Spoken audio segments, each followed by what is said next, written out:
Assalamualaikum warahmatullahi wabarakatuh. Selamat pagi anak-anak, salam sejahtera untuk kita semua. Semoga kita semua dalam keadaan sehat walafiat. Amin ya robbal alamin. Kembali kita dipertemukan dalam mata pelajaran IPA kelas 7 SMP. Pada pertemuan kali ini kita akan membahas materi baru, yaitu materi pemanasan global. Simak videonya sampai selesai dan catat hal penting yang ada di dalamnya. Selamat belajar.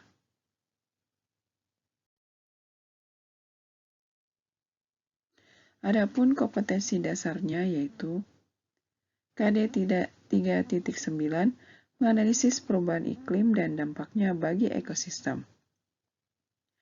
KD 4.9 membuat tulisan tentang gagasan adaptasi atau penanggulangan masalah perubahan iklim.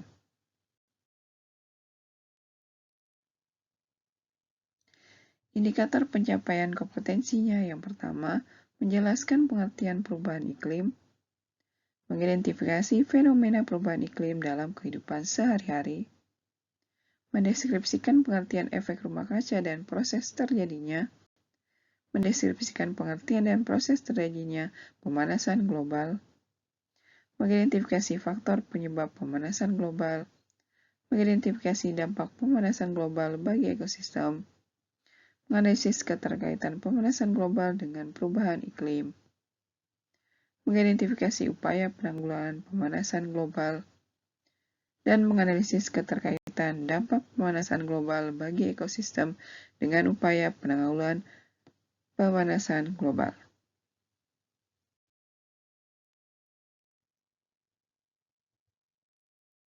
Coba kalian perhatikan gambar di samping. Apa yang bisa kalian amati dari gambar tersebut? Adakah perbedaan antara gambar belahan bumi sebelah kiri dan kanan? Mengapa bisa terjadi hal demikian? Pernahkah kalian mengamati perubahan musim yang terjadi akhir-akhir ini? Kita mengetahui bahwa bulan Mei hingga September di Indonesia berlangsung musim kemarau, dan bulan Oktober hingga April berlangsung musim penghujan. Akan tetapi beberapa tahun terakhir ini, perubahan musim di Indonesia tidak dapat kita prediksi. Terkadang di bulan Mei masih turun hujan, dan di bulan November terjadi kekeringan di beberapa tempat di Indonesia. Pertanyaan-pertanyaan tadi akan kita bahas pada materi berikut. Pengertian efek rumah kaca dan pemanasan global serta penyebabnya.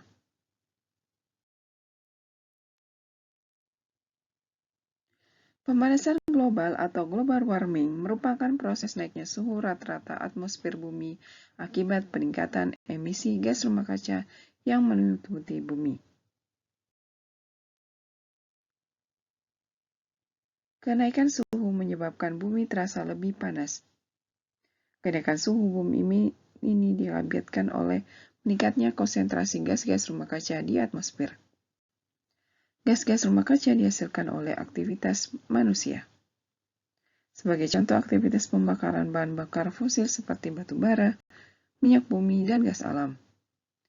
Pembakaran bahan bakar fosil menghasilkan gas karbon dioksida, metana, klor, dan belerang. Gas-gas tersebut kemudian terakumulasi di udara menjadi gas yang meliputi atmosfer bumi. Gas ini disebut gas rumah kaca yang menyebabkan terjadinya efek rumah kaca atau greenhouse effect. Pengertian efek rumah kaca dan pemanasan global. Bumi kita memiliki atmosfer yang tersusun atas berbagai jenis gas. Setiap jenis gas memiliki fungsi yang berbeda-beda. Beberapa jenis gas berfungsi untuk mempertahankan suhu bumi agar tetap hangat sehingga sesuai dengan kehidupan makhluk hidup. Kelompok gas tersebutlah yang disebut gas rumah kaca. Gas rumah kaca adalah gas-gas yang ada di atmosfer yang menyebabkan efek rumah kaca. Gas-gas tersebut sebenarnya muncul secara alami di lingkungan, tetapi dapat juga timbul akibat aktivitas manusia. Gas rumah kaca memiliki kemampuan menyerap radiasi inframerah yang berasal dari radiasi sinar matahari. Keberadaan gas rumah kaca sangat penting untuk mempertahankan suhu bumi tetap hangat. Akan tetapi jika konsentrasinya melebihi batas normal, gas-gas ini dapat menyebabkan terjadinya pemanasan global.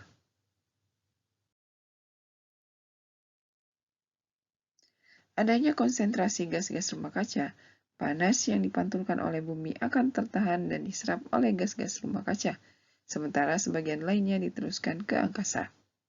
Akibatnya, sebagian dari energi panas tersebut terperangkap di dalam atmosfer bumi, sehingga suhu atmosfer bumi menjadi naik. Semakin banyak gas rumah kaca di atmosfer bumi, maka energi panas yang terperangkap di sana juga akan semakin banyak. Artinya suhu atmosfer bumi juga akan semakin tinggi. Efek rumah kaca dapat digunakan untuk menunjukkan dua hal yang berbeda. Efek rumah kaca alami yang terjadi secara alami di bumi dan efek rumah kaca ditingkatkan yang terjadi akibat aktivitas manusia. Secara alamiah dengan adanya efek rumah kaca, suhu bumi menjadi hangat dan cocok untuk kehidupan makhluk hidup.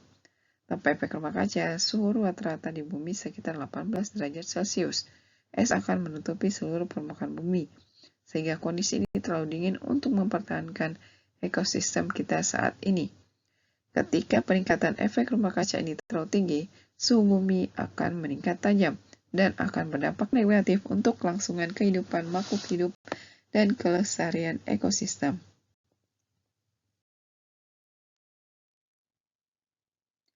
Tabel gas-gas rumah kaca.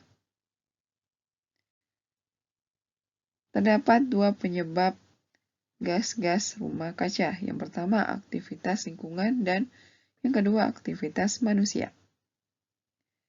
Penyebab aktivitas lingkungan jenis gasnya yaitu karbon dioksida, metana, dan sulfur dioksida. Karbon dioksida, metana, dan sulfur dioksida sumbernya adalah gas dan abu letusan gunung berapi. Kemudian penyebab aktivitas manusia, jenis gas yang dihasilkan adalah CO2 yang sumbernya pembakaran bahan bakar fosil di sektor energi, industri, transportasi, dan pertanian. Kemudian HFC atau hidrofluorokarbon, sumbernya industri manufaktur, industri pendingin, dan penggunaan aerosol. Kemudian nitrooksida, sumbernya pembakaran bahan bakar fosil industri pertanian. Sulfur dioksida, sumbernya asap kendaraan dan asap pabrik. Sulfur heksafluorida, sumbernya transmisi listrik, manufaktur, industri pendingin, dan penggunaan aerosol. Fluorokarbon, sumbernya industri manufaktur, industri pendingin, dan penggunaan aerosol. CFC atau fluorokarbon, sumbernya freon pada lemari es dan pendingin ruangan, spare pada parfum.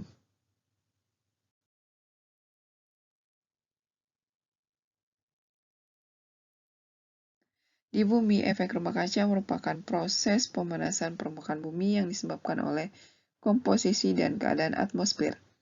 Bumi menerima energi panas dari radiasi sinar matahari. Ketika radiasi sinar matahari mencapai atmosfer bumi, sebagian dari radiasi sinar matahari tersebut diteruskan ke bumi dan sebagian lagi dipantulkan dalam bentuk sinar inframerah. Ketika sebagian radiasi sinar matahari tersebut sampai ke permukaan bumi dalam bentuk cahaya dan energi panas, sebagian dari energi panas tersebut akan diserap oleh bumi, dan sebagian lagi akan dipantulkan kembali ke atmosfer. Namun, ketika pancaran kembali sinar infrared terperangkap oleh CO2 dan gas-gas lainnya di atmosfer, maka sinar inframerah akan kembali memantul ke bumi dan suhu bumi akan naik.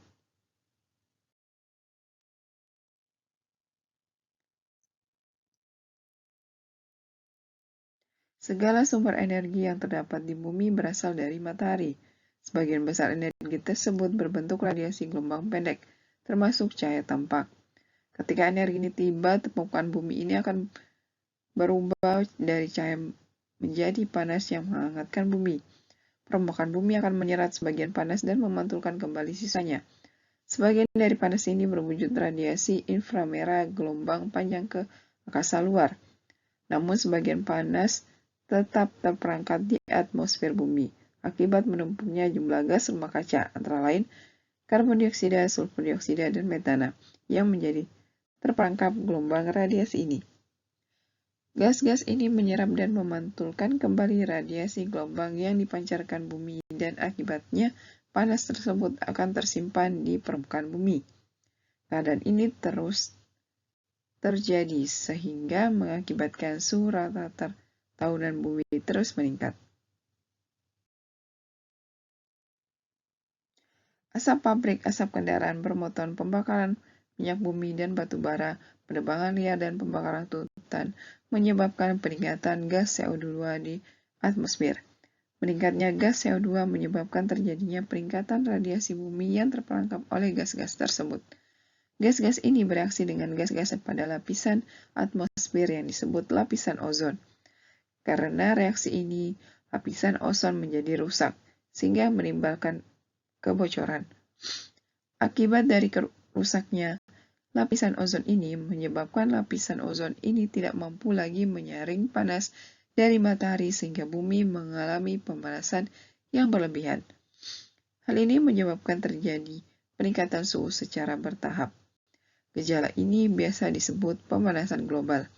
Jadi, pemanasan global adalah gejala peningkatan suhu secara global di permukaan bumi.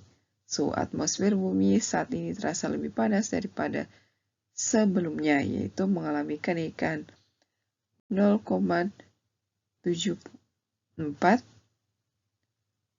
atau kurang lebih 0,18 derajat Celcius atau 1,33 atau sekitar 0,32 derajat Fahrenheit selama 100 tahun terakhir. Selanjutnya yang akan kita bahas adalah faktor-faktor penyebab pemanasan global. NASA melaporkan bahwa suhu permukaan bumi meningkat sekitar 0,83 derajat Celcius pada tahun 2018. Peningkatan suhu bumi tersebut membuat bumi menjadi lebih panas dari tahun-tahun sebelumnya. Faktor-faktor yang mempengaruhi peningkatan suhu di bumi antara lain karena aktivitas bumi dan aktivitas manusia yang menghasilkan gas-gas rumah kaca. Beberapa aktivitas manusia yang dapat mengaruhi pemanasan global seperti penggunaan bahan bakar fosil, penggunaan alat-alat yang mengandung CFC, pembuangan sampah, penebangan hutan, dan kegiatan di bidang pertanian dan peternakan. Aktivitas bumi. Aktivitas internal bumi ternyata menimbulkan dampak terhadap bumi. Dampak tersebut antara lain berupa kenaikan suhu bumi. Gunung berapi yang masih aktif akan mengeluarkan material dari perut bumi saat meletus. Pada letusan yang sangat kuat, material berupa batu, pasir, dan debu akan terlempar ke atas. Debu vulkanik hasil letusan gunung berapi akan melayang dan berada di atmosfer bumi. Debu vulkanik ini sebagian akan langsung jatuh kembali ke bumi karena terbawa angin dan sebagian lagi akan menempel pada lapisan atmosfer, yaitu pada lapisan troposfer dan stratosfer. Debu vulkanik yang menempel lama di atmosfer akan membentuk lapisan tebal yang dapat menyebabkan panas dari bumi tidak bisa diteruskan ke luar angkasa. Letusan gunung berapi mengeluarkan gas CO2, metana, dan sulfur dioksida. Gas ini merupakan gas rumah kaca.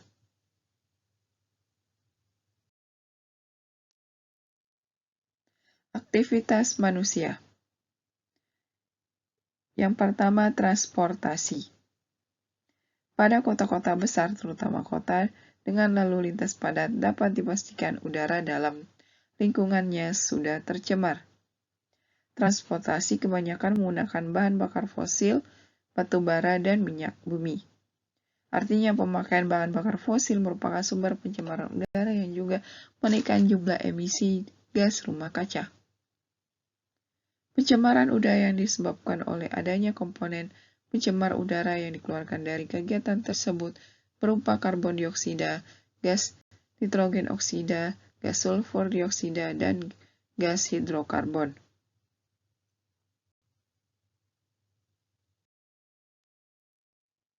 Industri. Aktivitas industri termasuk kegiatan yang menaikkan emisi gas rumah kaca karena semua aktivitas industri menggunakan bahan bakar fosil, yaitu batu bara dan minyak bumi. Kadar karbon dioksida semakin lama semakin meningkat karena akumulasi pelepasan karbon dioksida pada tahun-tahun sebelumnya. Aktivitas industri juga banyak melibatkan penggunaan senyawa CFC. Contohnya penggunaan lemari pendingin ruangan. CFC juga dipakai sebagai gas pendorong senyawa kimia yang akan disemprotkan tanpa menggunakan pompa. Misalnya pada parfum semprot, pewangi ruangan, hairspray, dan cat semprot. Gas CFC tidak mudah terurai bila dilepas ke atmosfer, sehingga termasuk gas rumah kaca. CFC juga bersifat merusak lapisan ozon sehingga timbul lubang ozon.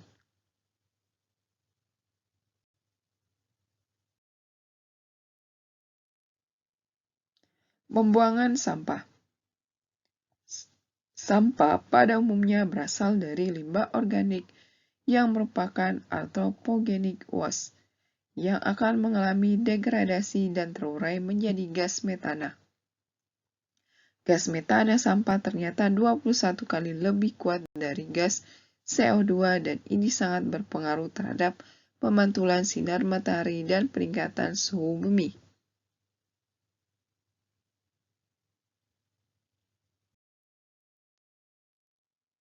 Pembakaran tidak sempurna. Kegiatan pembakaran tidak sempurna menghasilkan gas karbon dioksida dan karbon monoksida. Gas ini merupakan gas rumah kaca. Contoh kegiatan pembakaran tidak sempurna adalah kebakaran hutan, membakar jerami, membakar sampah, pembakaran bahan bakar fosil, dan lain-lain.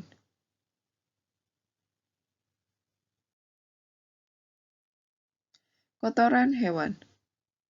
Sektor peternakan menghasilkan kotoran hewan setiap harinya. Kotoran sapi telah menyumbang 9% karbon dioksida, 37% gas metana, yang mempunyai efek pemanasan 72 kali lebih kuat dari CO2 dalam jangka 20 tahun, serta 65% di nitrogen dioksida yang mempunyai efek pemanasan 296 kali lebih kuat dari CO2.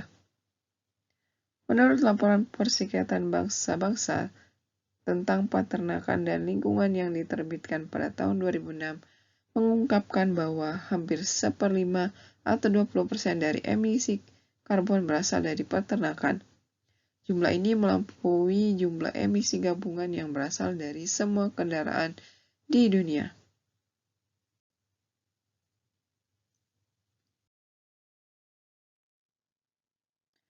Penggunaan pupuk pestisida di bidang pertanian. Saat diproduksi, industri pupuk kimia hanya mengandung sebagian kecil dari emisi gas rumah kaca. Kebanyakan emisi terjadi ketika diterapkan ke tanah pertanian, menjadi sumber terbesar emisi dari pertanian.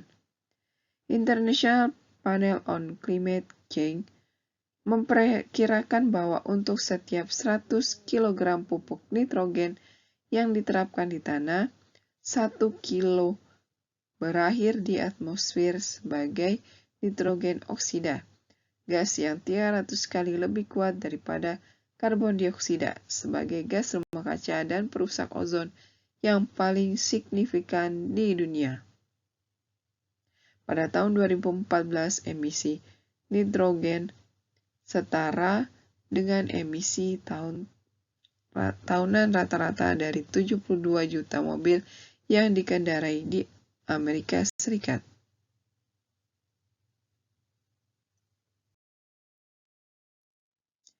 Deforestasi atau pengundulan hutan. Penebangan hutan berdampak pada keseimbangan lingkungan. Salah satu kerugian yang utama adalah terganggunya siklus air. Pohon bertanggung jawab menarik air dari tanah untuk melepaskannya ke atmosfer melalui proses penguapan. Penebangan hutan menyebabkan gangguan pada siklus air dan membuat lingkungan menjadi kering yang mengarah pada perubahan iklim. Hutan menggunakan karbon dari atmosfer selama proses fotosintesis, sehingga menebang pohon akan meningkatkan jumlah karbon dan gas rumah kaca di atmosfer. Selain itu, penggunaan hutan dengan cara pembakaran hutan juga akan meningkatkan emisi karbon dioksida ke udara.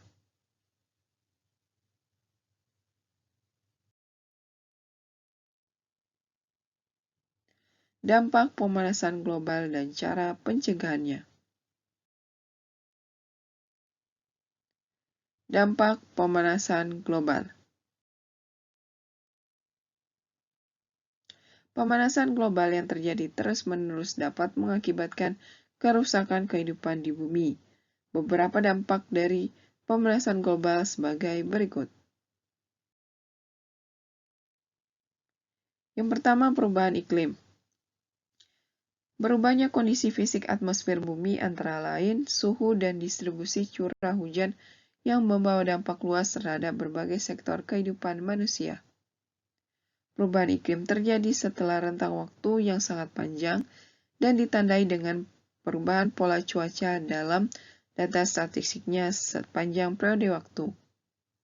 Perubahan iklim dapat menimbulkan beberapa dampak terhadap ekosistem dan kesehatan seperti perubahan pola curah hujan, peningkatan frekuensi bencana alam, peningkatan laju penularan penyakit, dan penurunan keanekaragaman hayati. Mencairnya es di kutub. Es di kutub mencair karena suhu yang meningkat di wilayah tersebut. Sebagaimana kita ketahui bahwa titik beku air adalah 0 derajat Celcius, maka apabila suhu di kutub utara di atas 0 derajat Celcius, es di kutub utara tersebut akan mencair. Pemanasan global yang terus terjadi diprediksi akan menyebabkan lapisan es di lautan Arktik kutub utara pada tahun 2030. Para peneliti mengungkapkan lapisan es di Arktik semakin menipis dari tahun ke tahun.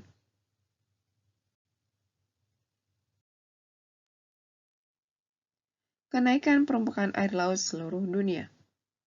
Para ilmuwan memprediksi peningkatan tinggi air laut di seluruh dunia karena mencairnya dua lapisan es raksasa di Arktika dan Greenland. Banyak negara di seluruh dunia akan mengalami efek berbahaya dari kenaikan air laut ini. Banyak wilayah pantai yang kebanjiran, erosi, hilangnya daratan, dan masuknya air laut ke wilayah air tawar.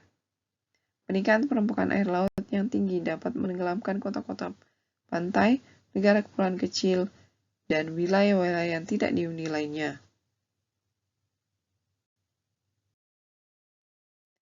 Meningkatnya kasus gelombang panas. Pemanasan global mengakibatkan gelombang panas menjadi semakin sering terjadi dan semakin kuat. Pada tahun 2009, bulan Juni, gelombang panas menerjang beberapa wilayah India. Di daerah New Delhi, suhu udara mencapai 48 derajat Celcius, sedangkan di wilayah Churu, suhu udara meningkat menjadi 51 derajat Celcius. Peristiwa tersebut mengakibatkan pembatasan jam kerja pada pegawai pemerintah, bahkan memakan korban jiwa kurang lebih 36 orang.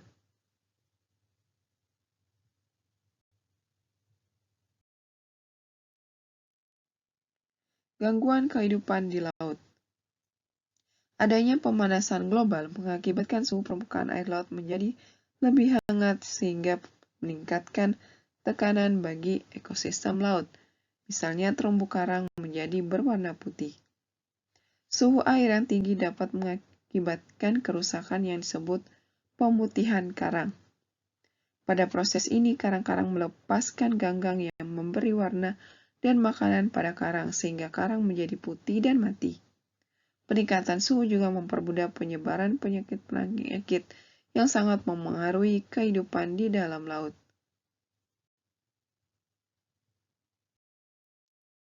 Gangguan ekologis. Hewan dan tumbuhan sulit menghindar dari efek pemanasan global karena sebagian besar lahan telah digunakan manusia untuk memenuhi kebutuhannya.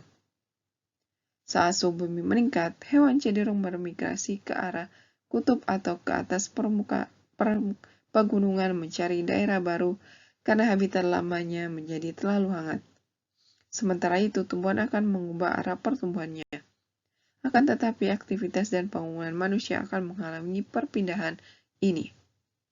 Spesies-spesies yang bermigrasi ke utara dan selatan yang terhalangi oleh kota-kota atau lahan-lahan pertanian mungkin akan mati.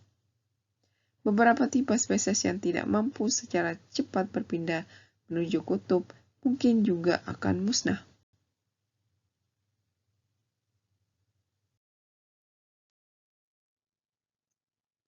Menurunnya produksi pertanian akibat gagal panen. Diyakini bahwa miliaran penduduk di seluruh dunia akan mengalami bencana kelaparan karena faktor menurunnya produksi pangan pertanian akibat kegagalan panen. Ini disebabkan oleh pemanasan global yang memicu terjadinya perubahan iklim yang kurang kondusif bagi tanaman pangan. Panen di wilayah tropis menurun drastis karena suhu disembunyikan tingginya sehingga tidak dapat ditolerir oleh tanaman. Peningkatan intensitas terjadinya badai. Tingkat terjadinya badai dan siklon semakin meningkat. Didukung oleh bukti yang telah ditemukan oleh para ilmuwan bahwa pemanasan global secara signifikan akan menyebabkan terjadinya kenaikan temperatur udara dan laut. Hal ini mengakibatkan terjadinya peningkatan kecepatan angin yang dapat memicu terjadinya badai kuat.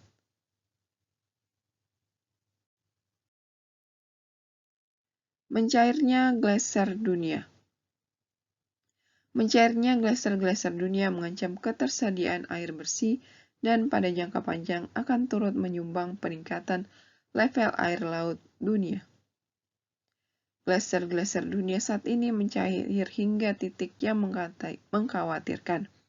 NASA mencatat bahwa tahun 1960 hingga 2005 saja jumlah gletser di berbagai belahan dunia hilang tidak kurang dari 8.000 meter kubik. Para ilmuwan NASA kini telah menyadari bahwa cairan gletser, cairnya es di kedua kutub bumi, meningkatnya temperatur bumi secara global, hingga meningkatnya level air laut merupakan bukti-bukti bahwa planet bumi secara terus-menerus memanas.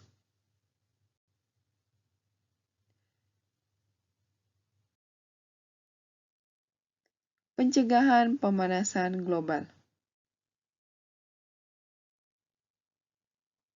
Penyebab pemanasan global sebagian besar diakibatkan oleh ulah manusia. Oleh karena itu, sudah sepantasnya manusia juga harus melakukan upaya pencegahan. Contoh upaya pencegahan pemanasan global sebagai berikut. Yang pertama, penghematan energi. Adapun upaya untuk terciptanya penghematan energi sebagai berikut. Yang pertama, mematikan lampu ketika tidak digunakan, mengganti lampu dengan lampu hemat energi, menggunakan alat transportasi umum jika berpergian jauh, dan menggunakan alat transportasi yang ramah lingkungan seperti sepeda jika berpergian dekat. Menggunakan mesin-mesin industri dengan daya rendah, menggunakan alat elektronik secara bijaksana. Yang kedua, penggunaan energi terbarukan. Tidak dapat dipungkiri bahwa energi yang berasal dari bahan bakar fosil lama-kelamaan akan habis. Oleh karena itu, diperlukan upaya dalam rangka menemukan energi pengganti yang bermanfaat bagi kehidupan manusia. Adapun energi terbarukan seperti pemanfaatan energi air, energi matahari, energi angin, energi panas bumi, dan energi nuklir. Selanjutnya, pengolahan sampah secara tepat. Tempat pembuangan sampah atau TPA menyumbang 3% emisi gas rumah kaca melalui metana yang dilepaskan saat proses pembusukan sampah. Limbah sampah dapat dikurangi dengan cara pemanfaatan ulang dan mendaur ulang limbah. Daur ulang adalah penggunaan kembali material atau barang yang sudah tidak digunakan menjadi produk lain. Proses daur ulang dapat menghemat energi dan mengurangi polusi udara. Contoh barang yang dapat didaur ulang adalah kertas, logam, kaca, dan plastik.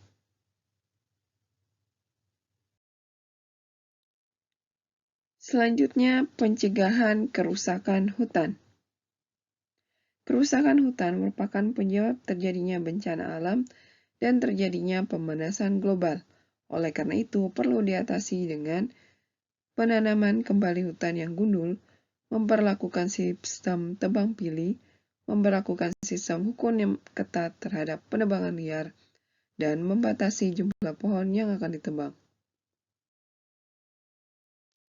Jawablah soal-soal berikut ini yang bisa kalian jawab pada link yang akan dibagikan pada Google Classroom masing-masing. Soal yang pertama, perubahan jangka panjang dalam distribusi pola cuaca secara statistik sepanjang periode waktu mulai dasawarsa hingga jutaan tahun disebut A. Cuaca, B. Iklim, C. Pemanasan global, D. Perubahan iklim. Soal nomor 2. Perhatikan data gas rumah kaca berikut. Karbon dioksida, metana, klorokarbon, sulfur dioksida, hidrogen fluorokarbon. Dari data di atas, gas rumah kaca yang dihasilkan dari aktivitas lingkungan adalah A123, B124, C134, D135. Soal nomor 3. Berdasarkan hasil penelitian para ahli dapat diketahui bahwa peningkatan suhu di kota-kota besar disebabkan oleh peningkatan jumlah gas rumah kaca di udara. Dari kriteria tersebut, manakah pernyataan tepat di bawah ini yang menunjukkan hubungan tersebut? A. Pembakaran hutan kota untuk memperluas wilayah menyebabkan penurunan jumlah gas rumah kaca di udara sehingga berdampak pada peningkatan suhu kota. B. Penurunan jumlah kendaraan bermotor menyebabkan penurunan jumlah gas rumah kaca di udara sehingga berdampak pada peningkatan suhu kota.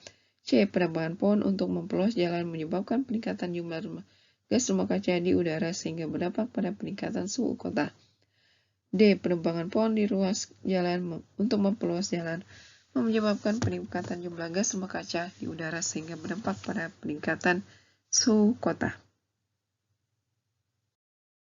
Soal nomor 4. Meningkatnya jumlah kendaraan bermotor dan industri pabrik mengakibatkan naiknya suhu udara di daerah perkotaan. Selain itu juga dapat mengganggu proses pernapasan makhluk hidup karena gas buangan dari kendaraan tersebut bersifat sebagai gas rumah kaca dan racun bagi tubuh. Salah satu alternatif untuk mengatasi masalah tersebut yang paling tepat adalah A. Membuang saringan CO2 di tempat tertentu, B. Membuat alat deteksi CO2 pada kendaraan bermotor, C. Memberi penyuluhan tentang kesehatan, D. Menggalakkan kegiatan penghijauan di kota besar. Soal nomor 5. Di kawasan perbukitan Sela Bintana, Sukabumi telah terkenal dengan kesejukan dan keindahan alamnya. Namun akhir-akhir ini di lingkungan di kawasan tersebut mulai mengalami peningkatan suhu. Hal ini dikarenakan sudah berubahnya lahan perkebunan dan hutan menjadi pemukiman warga. Hal ini mendorong masyarakat untuk berupaya mengembalikan keindahan dan kesejukan kawasan tersebut dengan cara menanam pohon-pohon di sekitar perkarangan rumah, membuat lahan terbuka hijau, dan menggalakkan program K3, kebersihan, ketertiban, dan keindahan. Manakah pernyataan di bawah ini yang menunjukkan hubungan bahwa menanam pohon dapat mengembalikan kesejukan kawasan tersebut? A. Pohon dapat menahan sinar matahari yang datang ke bumi. B. Pohon dapat menyerap karbon dioksida yang bersifat sebagai gas rumah kaca. C. Pohon dapat menghasilkan gas oksigen yang bersifat sebagai gas rumah kaca. D. Daun pada pohon dapat menyerap sinar matahari yang datang ke bumi. Demikianlah materi pada pertemuan kali ini. Selanjutnya, silakan mengerjakan tugas yang ada di Google Classroom masing-masing. Terima kasih. Assalamualaikum warahmatullahi wabarakatuh.